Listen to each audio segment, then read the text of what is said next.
حضرت ابراہیم علیہ السلام نے ان بتوں کو کہا کہ الا تأکلون، کہ مجھے کھانا کھلاؤ۔ وہ بت تھے، کہاں بولتے تھے؟ ما لکم لا ینطقون، فرمایا کہ تم بولتے کیوں نہیں ہو؟ حضرت ابراہیم علیہ السلام نے یہ باتیں کی، بت تھے کہاں بولتے تھے اور کہاں انہوں نے کھانے کھلانے تھے۔ تو حضرت ابراہیم علیہ السلام نے بسولہ پکڑا ہوا تھا، سارے بتوں کو توڑ دیا۔ سب کو توڑنے کے بعد وہ جو آلہ استعمال تھا جس کو آپ نے استعمال کیا تھا، اس آلے کو آپ نے ان کا سب سے بڑا بت جو تھا اس پر رکھ دیا۔ اور پھر جب وہ قوم واپس آئی، قوم کو علم ہو گیا، اب قوم نے وہاں گفتگو شروع کر دی۔ ان کو علم جب لگا کہ ہمارے بتوں کو توڑ دیا گیا، انہوں نے کہا کہ قالوا من فعل هذا بآلهتنا، یہ دیکھیں قرآن نے اس کو بیان کیا ہے۔ قرآن نے کہا کہ حضرت ابراہیم علیہ السلام نے جب ان کو ختم کر دیا تو اس قوم کو جب علم ہوا، قالوا من فعل بهذا آلهتنا، کہنے لگے یہ کام کس نے کیا ہے؟ انہ لمن الظالمین، بڑا ظالم ہے وہ، نعوذ باللہ من ذالک۔ ہاں جی، کہنے لگی قوم کے کون ہے یہ کام کرنے والا؟ ان میں سے چند کہنے لگا، قالوا، چند لوگ بولے، سمعنا، ہم نے سنا تھا، فتح یذکرہم، کہ یقال لہ ابراہیم، ہم نے سنا تھا اس کی زبان سے برا بھلا کہتے ہوئے کہ جس کو ابراہیم کہتے ہیں وہی ہمارے ان خداؤں کو برا بھلا کہتے ہیں، انہی کا کام ہوگا ان بتوں کو توڑنا۔ قالوا فأتوا به على أعين الناس، چلو پھر چلتے ہیں، ان کو بلاتے ہیں، ان سے پوچھ گچھ کرتے ہیں، ہو سکتا ہے وہ گواہی دیں۔ یہ 17واں پارہ ہے۔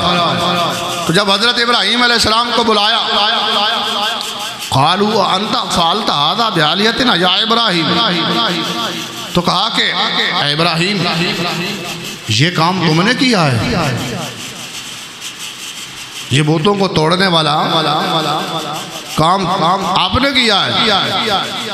تو حضرت ابراہیم علیہ السلام نے کیا خوبصورت جواب دیا، وہ قوم ساری لاجواب ہو گئی، کہا کہ قال بل فعل کبیرہم ھذا فاسألوہم ان کانوا ینطقون۔ حضرت ابراہیم علیہ السلام نے کہا کہ جو تم سوال کر رہے ہو کہ یہ کام آپ نے کیا ہے، بتوں کو توڑ دیا ہے، حضرت ابراہیم علیہ السلام نے کہا کہ جو سب سے بڑا بت ہے جو موجود ہے اس سے پوچھو کس نے یہ کام کیا ہے، اس سے سوال کرو، مجھ سے کیوں سوال کرتے؟ تمہارا خدا ہے، تمہارے یہ خدا ہیں، تمہارے معبود ہیں، ان کے سامنے سجدہ ریز ہوتے ہو، ان سے پوچھو کہ کس نے کیا ہے۔ تو فرجعوا الی انفسہم، تو اپنے نفسوں کی طرف انہوں نے رجوع کیا، اندر دیکھنا، ہاں یہ بات تو ہم نے غلط کر دی ہے کہ اب اس سے کیا پوچھیں، یہ تو بولتا ہی نہیں ہے۔ تو کہنے لگے کہ فقالوا انکم انتم الظالمون، کہنے لگے کہ جس نے بھی کیا وہ اس طرح کا شخص ہے۔ ثم نكسوا على رؤوسهم، پھر سروں کے بال گر پڑے، لقد علمت ما هؤلاء ينطقون، کہنے لگے کہ تم جانتے ہو یہ نہیں بولتے۔ وہ قوم پھر کہنے لگی ابراہیم علیہ السلام کو کہ آپ جانتے ہو یہ بت ہیں، نہیں بولتے۔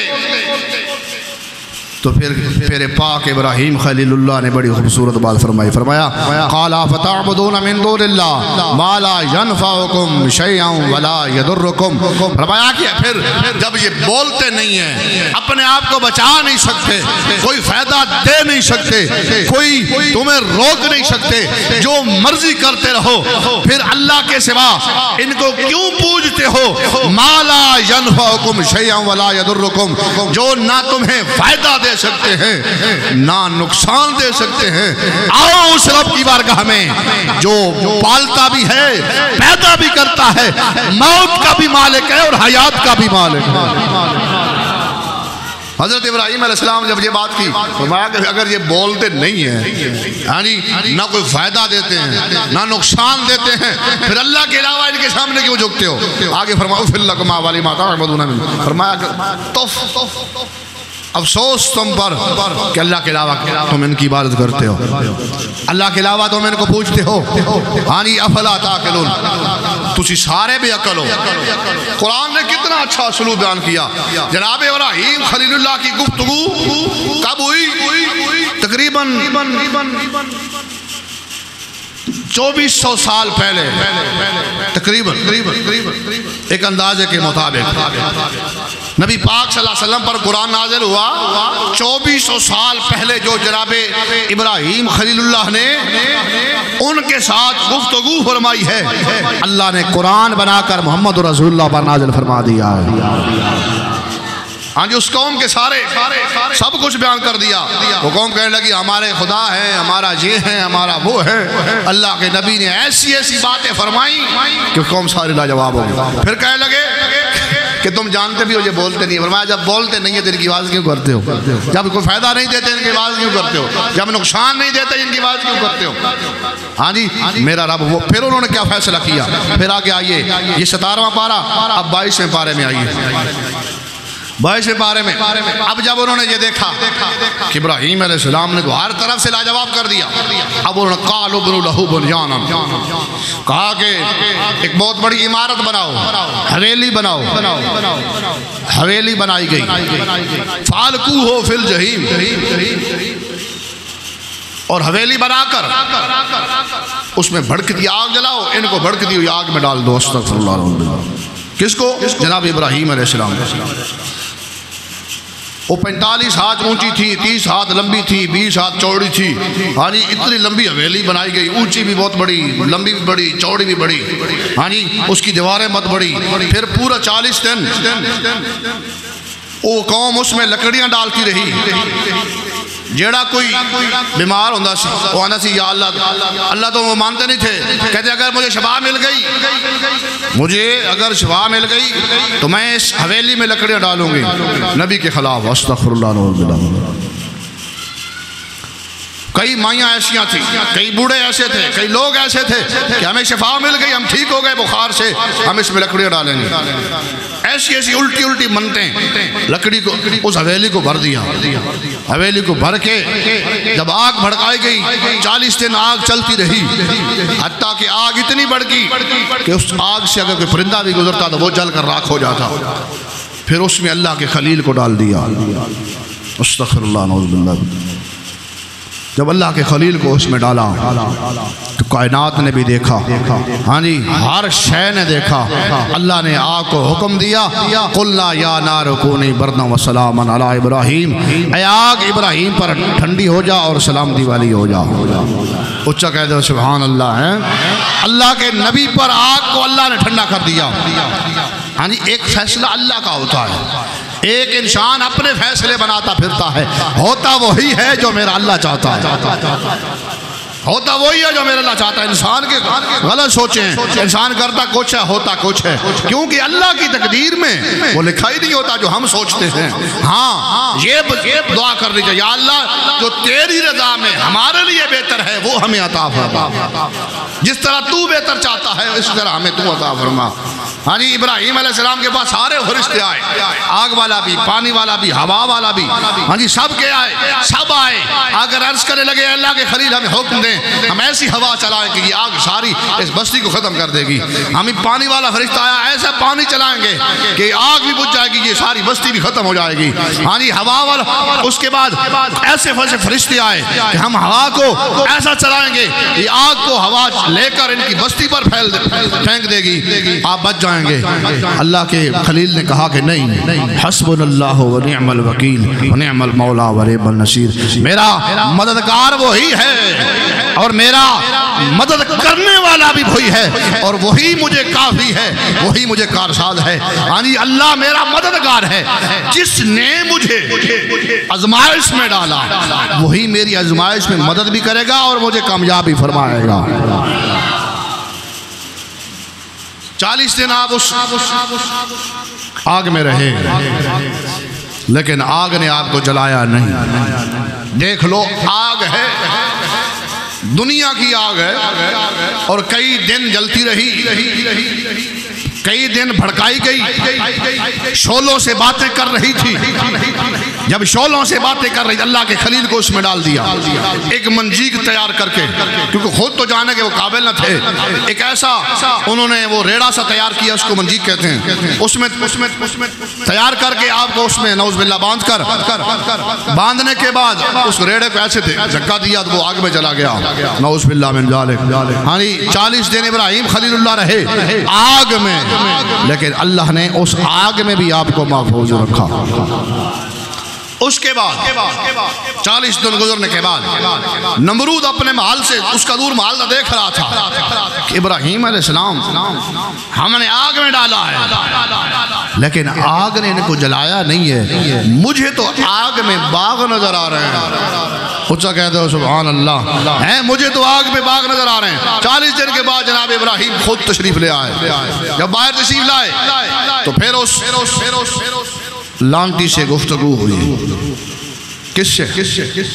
جب باہر تشریف لائے تو بادشاہ نے بلایا، بادشاہ نے آ کر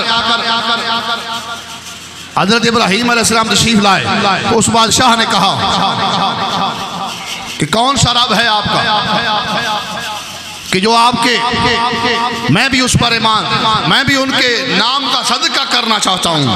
ابراہیم علیہ السلام نے فرمایا کہ نہیں، تیرا کوئی صدقہ قبول نہیں ہوگا جب تک تو مجھ پر ایمان نہیں لائے گا اور یہ شرکی عقیدہ ختم نہیں کرے گا، بتوں کی بت پرستی چھوڑے گا نہیں، قوم کو اپنا جو ہے وہ جو تور مسجود بنا رکھا ہے یہ ترک نہیں کرے گا، اس وقت تک تیرا صدقہ کرنا کوئی اللہ کی بارگاہ میں قابل قبول نہیں ہے۔ اس نے کہا آپ منع کریں یا نہ کریں، میں اتنی گائے اللہ کی راہ میں جو ہے وہ قربان کرتا ہوں، تیرے رب کی راہ میں۔ آپ نے فرمایا جو مرضی کرتا رہے، جب تک یہ نہیں کہے گا لا الہ ابراہیم خلیل اللہ نہیں پڑھے گا، اس وقت تک تیرا کچھ بھی قابل قبول نہیں ہے۔ اس کے بعد دوستو اس نے کہا ابراہیم تیرا کیسا رب ہے؟ ابراہیم علیہ السلام نے کہا کیا خوبصورت بات فرمائی ابراہیم علیہ السلام نے۔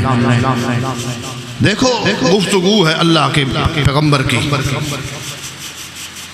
ہے قرآن میں موجود، قرآن جناب محمد رسول اللہ پر نازل ہوا ہے، اور آج محمد رسول اللہ صلی اللہ علیہ وسلم کا امتی اس کو اگر سمجھنا چاہے تو ابراہیم علیہ السلام اور نمرود کا مکالمہ بھی سمجھ سکتا ہے، ابراہیم علیہ السلام اس قوم کی گفتگو بھی سمجھ سکتا ہے جو بتوں کے متعلق ہوئی، ابراہیم علیہ السلام اور چاند پرستوں کی گفتگو جو تھی وہ بھی سمجھ سکتا ہے، اور ابراہیم علیہ السلام سورج پرستوں کی جو گفتگو ہوئی وہ بھی سمجھ سکتا ہے۔ شرط یہ ہے قرآن پڑھے اور پھر سمجھے، پھر پتہ چلے کہ اللہ کے نبی جو بھی آئے اس پر کتنی کتنی مشکلیں گزرتی ہیں۔ اور یاد رکھ لیں ہر دور میں نمرود آئے، ہر دور میں یزید ہوتا ہے، جہاں نمرود ہوتا ہے اللہ ابراہیم کو بھیجتا ہے، جہاں یزید ہوتا ہے اللہ حسین پاک کو بھیج دیتا ہے۔ ہر دور میں ہوتے ہیں یہ حق کو مٹانے والے، اس دور میں بھی ہیں، اس دور میں بھی امریکہ جیسے نمرود یہاں موجود ہیں، برطانیہ جیسے نمرود یہاں موجود ہیں، دنیا کے اس دور میں بھی جن کی یہ کوشش ہے کہ اسلام ختم ہو جائے۔ اسلام ان کا باپ بھی ختم نہیں کر سکتا، کیوں کہ اسلام میرے اللہ کا ہے اور میرے دیا ہوا رسول اللہ صلی اللہ علیہ وسلم کا ہے۔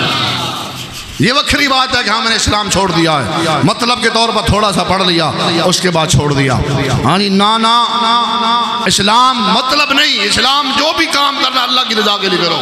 مشکل وقت میں کیا یاد، مشکل وقت میں ہر کوئی یاد کر لیتا ہے، لیکن مطلب مزہ تو تب ہے نا کہ انسان اللہ کی بارگاہ میں جھکے، اس نیت سے اس کا فرض ہے، اس نیت سے کہ اس کا جو ہے وہ حکم ہے۔ اور دیکھیں جو کل علماء کو گالی نکالتے تھے، کہتے تھے کہ ہم علماء سے بڑے ہیں، کہتے تھے کہ ہم یہ کر دیں گے وہ کر دیں گے، آج کدھر ہیں؟ نمرود نے 800 سال حکومت کی ہے، کتنے 100 سال؟ 800 سال اس کو اللہ نے زندگی دی ہے، 400 سال اس کو اللہ نے بیماری میں رکھا۔ کیسی بیماری میں؟ اس کے دماغ پر اللہ نے مچھر چھوڑ دیا، مچھر ڈال دیا گیا، اور پھر اس کو اللہ نے 400 سال سزا دی۔ کس کی سزا؟ کیسی سزا ملی؟ کہ اللہ کے نبی کے ساتھ ٹکرا گیا۔ اللہ کے نبی کے ساتھ جو ٹکرائے وہ بھی ذلیل ہے، اللہ کے نبی کے وارثوں کے ساتھ ٹکرائے دنیا میں بھی ذلیل ہوگا، آخرت میں بھی ذلیل ہوگا۔ یاد رکھ لو، 2 سال پہلے، 4 سال پہلے کتنا فرعون لوگ بنے پھرتے تھے، یہی حکمران آج کدھر ہے؟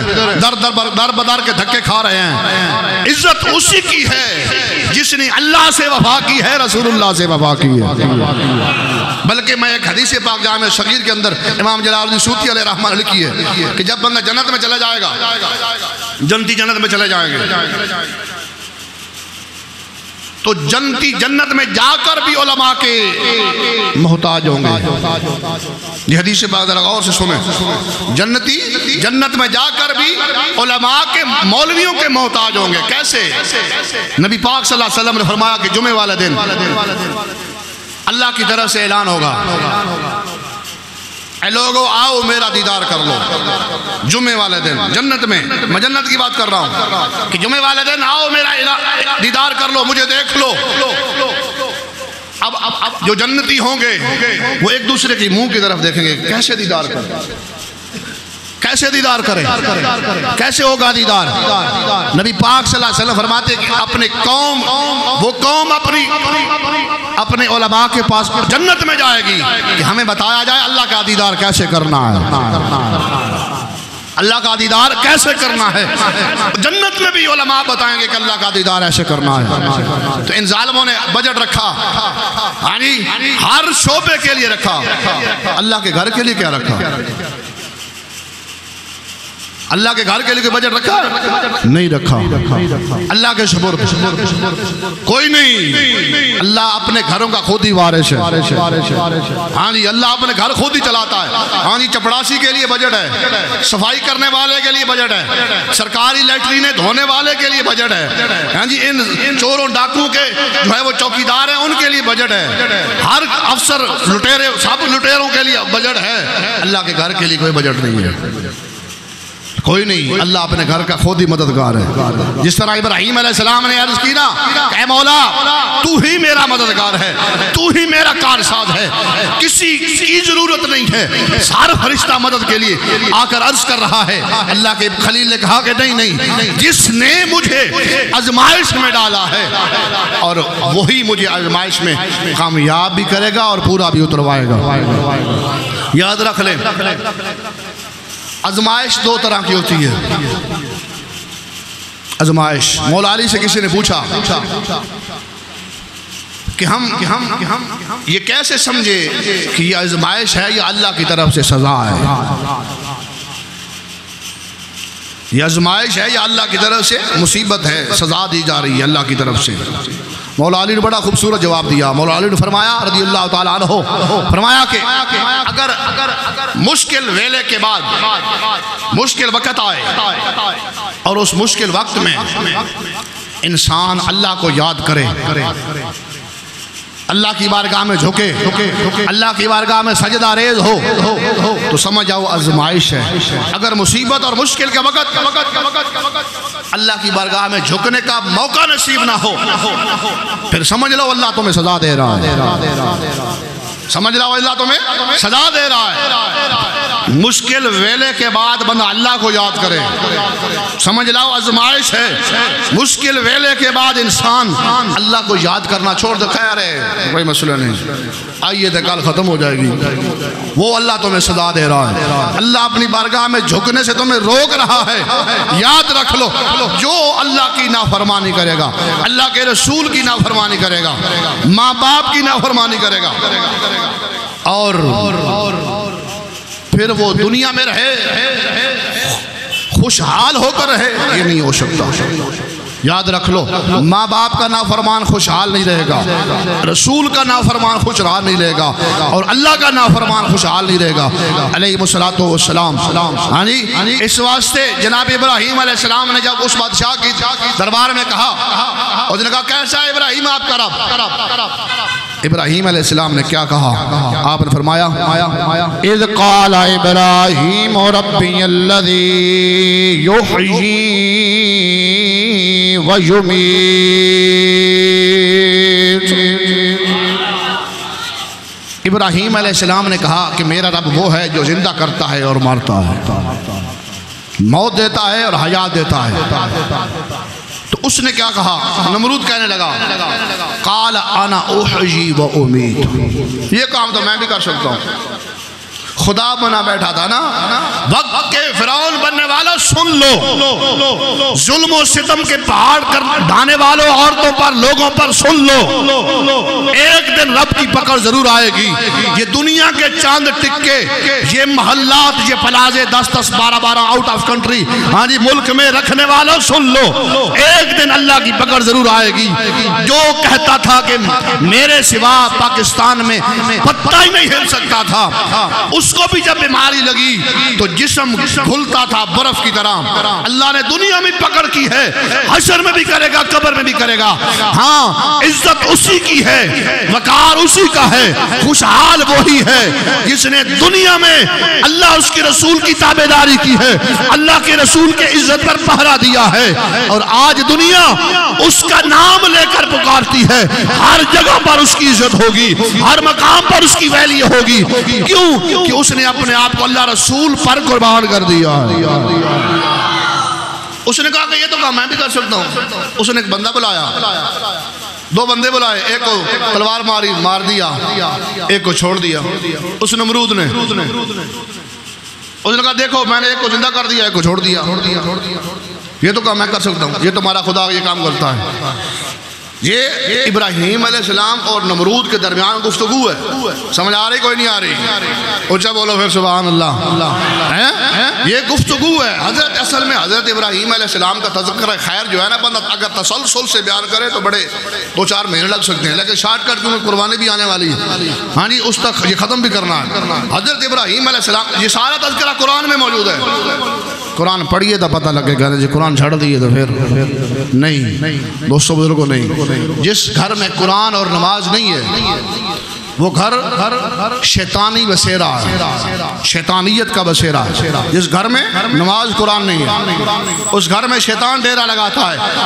بیٹی کے ذہن میں وسوسہ، بیٹے کے ذہن میں وسوسہ، ماں کے ذہن میں وسوسہ، باپ کے ذہن میں وسوسہ، چھوڑو پرو چلو نماز کا بڑا وقت ہے، چھوڑ دو ابھی بڑا ٹائم ہے، ابھی بڑا ٹائم نماز۔ شیطان اپنا اثر دکھا کے، یہ آپ نے کبھی شاید نوٹ کیا ہو کہ صبح کے وقت جب شیطان انسان کو ورگلاتا ہے نا، ورگلاتا رہے گا، ورگلاتا، جب نماز کا وقت ختم ہوگا پھر بندہ ٹیٹ ہو جاتا ہے، لیکن چہرے پر سرسی اور لعنت پڑی ہوتی ہے، چہرے پر نحوست چھائی ہوتی ہے۔ اور نبی پاک صلی اللہ علیہ وسلم نے جامع صغیر کے اندر حدیث موجود ہے کہ اے لوگو، اے میری امت، صبح کے وقت برکت حاصل کرو۔ اللہ نے صبح میں برکت رکھی ہے، صبح کے ویلے میں اللہ نے برکت رکھی ہے۔ صبح کے وقت اٹھو اور صبح کے وقت نماز پڑھو، اللہ رسول کو یاد کرو، پھر اپنا کاروبار کرو۔ اس وقت اللہ نے برکت رکھی ہے، اس وقت ہم منجے پہ ہوتے ہیں، اس وقت ہم بستر پہ ہوتے ہیں، بارش تلائے جاوے تو پھر تو نماز نہیں چھوٹی۔ صحابہ تلوارہ تھلے نماز نہیں چھوڑیاں، چاند کڑیاں ٹھیپ امن، اور دیکھو کتنا عذاب آ رہے ہیں۔ اللہ معاف کرے، بے موسمی بارشاں، اتنی برف، سمندری طوفان، ہاں جی سمندری طوفان انشاءاللہ نہیں آئے گا، پکا میرا یقین نہیں آئے گا، کراچی نہیں آنا۔ کیوں؟ کہ عبداللہ شاہ غازی رحمۃ اللہ علیہ ذات پاک موجود ہے۔ اونچا بول سنی، اونچا بول سبحان اللہ۔ ہاں جی یہ کئی دفعہ یہ خبروں میں آیا کہ طوفان آئے گا، طوفان آئے گا، طوفان آئے گا، نہیں۔ عبداللہ شاہ غازی رحمۃ اللہ علیہ جس نے کراچی میں دیکھا ہے مزار ان کا، سب سے پہلے جب ان کا مزار تھا وہ سمندر کے درمیان میں تھا، پہاڑی تھی، اس پر تھا وہ، تو اب تو ان سے 2 کلومیٹر 2.5 کلومیٹر دور چلا گیا سمندر نہیں آتا۔ بابا جی موجود ہیں، انشاءاللہ ہمیں یقین ہے کہ اپنی محبوب کی امت کا خیال کریں گے اور ان کی دستگیری فرمائیں گے۔ حضور غوث پاک فرماتے ہیں کہ دنیا میں جہاں کام ہو رہا ہو میں اس کو دیکھتا ہوں، نظر تو الہ بلاد اللہ جمعن، ہاں جی کہ خردر اللہ حکم اتصالی۔ حضور غوث پاک فرماتے ہیں کہ میں سارے اللہ کے شہروں کو دیکھ رہا ہوں، تو کراچی کو حضور غوث پاک نہیں دیکھ رہے، ہاں جی۔ اور عبداللہ شاہ غازی حضور غوث پاک سے پہلے ہیں، بہت پہلے کے ہیں۔ حضور غوث پاک رضی اللہ تعالیٰ عنہ نبی پاک صلی اللہ علیہ وسلم کی 11ویں پشت میں غالباً، اور عبداللہ شاہ غازی غالباً 3ری یا 4تھی یا 5ویں میں ہیں، وہ پہلے کے ہیں۔ تو انشاءاللہ طوفان نہیں آتا، سامنے بھی تو عقل کرنی چاہیے نا، عقل سانو بھی تو اللہ کی تابعداری کرنی چاہیے تھی. ہاں جی سنیے جی بات ختم کرتے ہیں. ہاں جی اس نے کہا کہ یہ کام تو میں بھی کر سکتا ہوں. حضرت ابراہیم علیہ السلام نے اگلی بات جو کی قرآن نے بیان کی. قرآن نے کیا کہا؟ قال ابراہیم فإن اللہ یاتی بالشمس من المشرق فأتی بها من المغرب. ہاں جی ابراہیم علیہ السلام نے جب یہ بات کی نا تو وہ لاجواب ہو گیا. اس کے پاس کوئی بات نہ رہی. پہلے تو کہا نا کہ یہ زندہ میں بھی کر لیتا ہوں, مار میں بھی لیتا ہوں. حضرت ابراہیم علیہ السلام نے وہ بات کی, فرمایا کہ اچھا تو زندہ کر لیتا مار لیتا ہے. پھر آپ اس سوال کا میرا جواب دے. کہا کہ قال ابراہیم فإن اللہ یاتی بالشمس, میرا رب تو وہ ہے جو سورج کو مشرق سے نکالتا ہے اور مغرب میں جو ہے وہ غروب فرما دیتا ہے. ہن دس ہن کٹ سورج تو بھی مغرب تو کٹ دے, مشرق والے پاسے طلوع اپنا غروب کر. دس ہن کافر سی. ہاں جی اپنے آپ کو بڑا غرور سی, میں بڑا بڑا بادشاہ ہاں خدا وا. ابراہیم علیہ السلام دے خدا دی نعوذ باللہ میرے نزدیک کوئی حیثیت نہیں, استغفر اللہ نعوذ باللہ من ذالک. لیکن نا ابراہیم علیہ السلام دا رب اوے جڑا میرے پاک محمد دا رب ہے تے ساڈا رب ہے. ہاں جی صلی اللہ علیہ وسلم علیہ الصلوۃ والسلام. ہاں جی اس نے کہا کہ جب ابراہیم علیہ السلام نے کہا کہ پھر میرا رب تو وہ ہے کہ جو مشرق سے سورج نکالتا ہے اور مغرب میں غروب کرتا ہے. پھر اس کے بعد یہ سوال ہے ابراہیم علیہ السلام نے فرمایا تے فبہت الذی کفر, کافر مبہوت ہو گیا, کافر لاجواب ہو گیا, منہ بڑا لیا. ہاں جی پھر ہن بھائی میں کی آکھاں, انہیں نہیں پتا سی اللہ نے ابراہیم خلیل اللہ دی پشت انور دے وچ میرے پاک محمد دی روح مبارک رکھی ہے, نور مبارک پیشانی ابراہیم وچ رکھیا سی مصطفیٰ کریم دا. اللہ نے اس نور دے صدقے اگ نو ٹھنڈا فرمایا. اللہ نے اس نور دے صدقے جناب اسماعیل نو بچایا. اللہ نے اس نور دے صدقے جناب عبداللہ نو بچایا ذبح ہون تو. اللہ نے اس نور دے صدقے کائنات بنائی کہ تہانوں تو میں نو دین عطا فرما دیتا. ہاں جی حضرت عبداللہ بھی ذبیح ہیں جو نبی پاک صلی اللہ علیہ وسلم کے والد ہیں. وہ کیسے ایک بہت بڑی طویل داستان ہے. ہاں جی حضرت ابراہیم علیہ السلام جب یہ بات کی فبہت الذی کفر, تو کافر مبہوت ہو گیا, لاجواب ہو گیا. واللہ لا یہدی القوم الظالمین, اللہ تعالیٰ ہدایت نہیں دیتا ظالم کو. ظالم کو کبھی اللہ ہدایت نہیں دیتا, یاد رکھ لو. دوستو بزرگو جب اللہ کے ابراہیم نے اللہ کے خلیل نے یہ بات کی اس کافر کے سامنے, تو کافر نے کہا کہ ان کو جلاوطن کر دو, ان کو یہاں سے نکال دو. کیوں کہ لاجواب ہو چکی تھی قوم بھی. قوم نے کہا کہ آپ نے ہمارے بتوں کو توڑا ہے. آپ نے فرمایا کہ اگر تمہارے نزدیک یہ تمہارے خدا ہیں تو یہ اپنے بڑے بت سے پوچھو کہ تمہارے بتوں کو کس نے توڑا ہے. قال بل فعل, کہنے لگے کہ آپ جانتے بھی ہیں ہاں جی کہ یہ بولتے نہیں ہیں. آپ نے فرمایا جڑے بولتے نہیں, جڑے نفع نہیں دیندے, پھر ان کی عبادت کیوں کرتے ہو؟ ہاں جی ان کی عبادت کیوں کرتے ہو جو بولتے نہیں ہیں, نفع نہیں دیتے, نقصان نہیں دے سکتے, جو اپنے آپ کو نہیں بچا سکتے. میرا رب وہ ہے اس کے سامنے کوئی انگلی نہیں اٹھا سکتا. ہاں جی وہی موت و حیات کا مالک ہے, وہی رازق ہے, وہی داتا ہے, وہی کریم ہے, وہی رحیم ہے, وہ سب کچھ ہے. اسی طرح قوم بھی لاجواب, بادشاہ بھی قوم کا لاجواب, ستارہ پرست بھی لاجواب, سورج کی پوجا کرنے والے بھی لاجواب, چاند کی پوجا کرنے والے بھی لاجواب. ہر کوئی جب لاجواب ہوا, جب ہر کوئی لاجواب ہو جائے تو پھر ایک ہی حل بچتا ہے کہ اس کو نکال دو, ان کو جہاں سے جو ہے وہ روانہ کر دو. اس سے آگے انشاءاللہ اگلے جمعے پر بیان کیا جائے گا کہ آپ کن کن مشکل مرحلوں سے گزرے ہیں. یاد رکھ لیں ہمیں تو دین مل گیا ٹرے میں اور پاکستان مل گیا ٹرے میں. دونوں چیزیں میں اکثر کہتا ہوں کہ ہمیں ٹرے میں فری مل گئی ہیں, دونوں کی عزت ہم نہیں کرتے. دونوں کی ہم پاکستان کی عزت کیا کرنی ہے.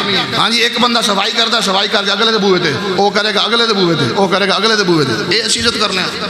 ہاں جی اگر ایک بوئے دے کے تھڑا 4-5 فٹ, سامنے والے 4-5 فٹ بڑھائے گا, گلی 3 فٹ دی چھڑ دیں گے. یہ اسی پاکستان دی عزت کرنا. دودھ وچ پانی اساں پانے, مرچاں دے وچ اٹاں اساں پینے, ملاوٹ اساں کرنے, دودھاں وچ پانی تے پائیے تے خیر ہے, لیکن کیمیکل تے کھاد تے ہور پتہ نہیں کی پیندا ہے. اسی واسطے ہسپتال بھرے ہیں. جدو اللہ دی تابعداری اساں کران گے نا پھر ظالم نہیں ہون گے, پھر عمر بن عبدالعزیز جیسا حکمران ہوئے گا. ہاں جی پھر برطانیہ تے امریکہ دے تھلے سے نہیں چلا گے, پھر اللہ تے اللہ دے رسول دے تابع ہو کیسے چلان گے. پھر تساں بھی چلو گے تے میں بھی چلاں گا, پھر تواڈے کول بھی پوچھ ہونی تے میرے کول بھی پوچھ ہونی. جب مولا علی کول پوچھ ہو سکدی ہے تے انہاں لٹیراں کول نہیں ہو سکدی. ہاں جی اس واسطے دوستو بزرگو جس طرح دی قوم اس طرح دا حکمران اللہ دے کے دعا کرنے اللہ سانو صالح حکمران نصیب فرمائے اور جناب ابراہیم خلیل اللہ دے نقش قدم دے چلنے دی توفیق عطا فرمائے اور آقا دو عالم صلی اللہ علیہ وسلم دے ہر حکم دے عمل کرنے دی توفیق عطا فرمائے وما علیہ الا البلاغ المبین.